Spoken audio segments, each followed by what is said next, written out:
ঢাকায় নিজের নামে প্লট চেয়ে শেখ হাসিনাকে মা সম্বোধন করেছিলেন শাহরিয়ার নাজিম জয়। 2014 সালে প্লট চেয়ে দেওয়া চিঠিতে সাবেক প্রধানমন্ত্রী শেখ হাসিনাকে উপমহাদেশের শ্রেষ্ঠ নেত্রী ও আদর্শ মা সম্বোধন করেন জয়। ওই চিঠিতে জয় লিখেছিলেন, আপনার সুযোগ্য পুত্রের নামে আরেক পুত্র শাহরিয়ার নাজিম জয়ের সালাম রইল আপনার প্রতি। আমি জয় বাংলাদেশের একজন জনপ্রিয় নায়ক। আপনার দোয়ায় গত 17 বছর ধরে আমি বাংলাদেশের জনগণের বিনোদনের অন্যতম উৎস হয়ে আছি টিভির পর্দায় এবং সুস্থ চলচ্চিত্রে। আপনি অত্যন্ত দরদি এবং বাংলার মানুষের বিপদের বন্ধু। শুধু তাই নয়, গত নির্বাচনকালীন সময়ে আপনি যে বলিষ্ঠ, সাহসী ও জ্ঞানদীপ্ত আদর্শের উপর বলিয়ান ছিলেন তা আমাদের মতন মানুষকে আজীবন আপনার নেতৃত্বকে স্যালুট জানানোর অঙ্গীকার করিয়েছে। মা আপনার নিকট একজন শিল্পীর আবেদন।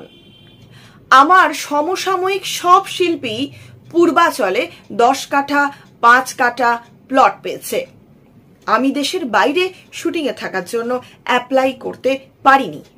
পরে ঝিলমিলে অ্যাপ্লাই করলে লটারিতেও তা পাইনি। তিনি আরো লেখেন, মা, পূর্বাচলে একটা জমি আমার স্বপ্ন, আমার সন্তানের ভবিষ্যৎটা। আমি আপনার কাছে আবদার করলাম, আপনি আমার জন্য বা আপনার এই সন্তানের আবদার ফেলে দেবেন না। আমি জানি ইনশাআল্লাহ। সামাজিক যোগাযোগ মাধ্যমে অভিনেতা শাহরিয়ার নাজিম জয়ের এই চিঠির একটি কপি বা ছবি আবারও ভাইরাল হয়েছে। এতে পুরানো বিতর্ক নতুন করে ছড়িয়ে পড়ার পাশাপাশি হাস্যরসের জন্ম দিয়েছে। কড়া সমালোচনার শিকার হচ্ছেন শাহরিয়ার নাজিম জয়। এদিকে আওয়ামী নেতার সিনেমায় অভিনয় করছেন চিত্রনায়িকা বুবলি। সংবাদ পাঠিকা থেকে শাকিব খানের হাত ধরে সিনেমায় নাম লিখিয়েছিলেন শবনম বুবলি। শুরুতে বেশ কয়েকটা জনপ্রিয় সিনেমা উপহার দিলেও সেটা ধারাবাহিকতা ধরে রাখতে পারেননি এই নায়িকা। মাঝে কিং খানের সঙ্গে সম্পর্কে জড়িয়ে বেশ সমালোচনার মুখে পড়তে হয়েছে তাকে। যদিও সেসব অবধি স্থায়ী হয়নি তাদের সেই সম্পর্ক।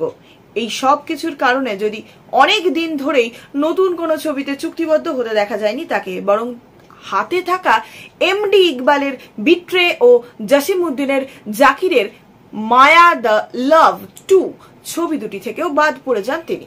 যদিও এই বিষয়ে সরাসরি বুবলি কিছু বলেননি। এবার জানা গেল এক আওয়ামী লীগ নেতার নতুন একটি সিনেমাতে চুক্তিবদ্ধ হয়েছেন বুবলি। সিনেমার নাম নীলটি। ছবিটির পরিচালনায় রয়েছেন মেহেদি হাসান। তবে এই সিনেমাটির প্রযোজক ওয়ারি থানা আওয়ামী লীগের সাবেক কার্যকরী সদস্য সৈয়দ মোহাম্মদ সোহেল। সম্প্রতি নির্মাতা বুবলি ও সিনেমাটির প্রযোজকের সঙ্গে কয়েকটি ছবি পোস্ট করেছেন সামাজিক যোগাযোগ মাধ্যমে। তবে বুবলি বলেছেন ভিন্ন কথা।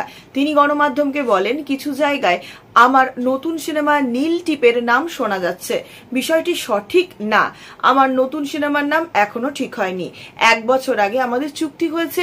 গল্প, পরিকল্পনা ও শুটিং এর সময় সহ বেশ কিছু বিষয় নিয়ে আলোচনা হয়েছে মাত্র, এর বেশি কিছু না। তবে গল্পটা আমার দারুণ লেগেছে। সবকিছু ঠিক থাকলে শুটিং এ যাওয়ার আগে আমি নিজেই সবাইকে জানিয়ে দেব।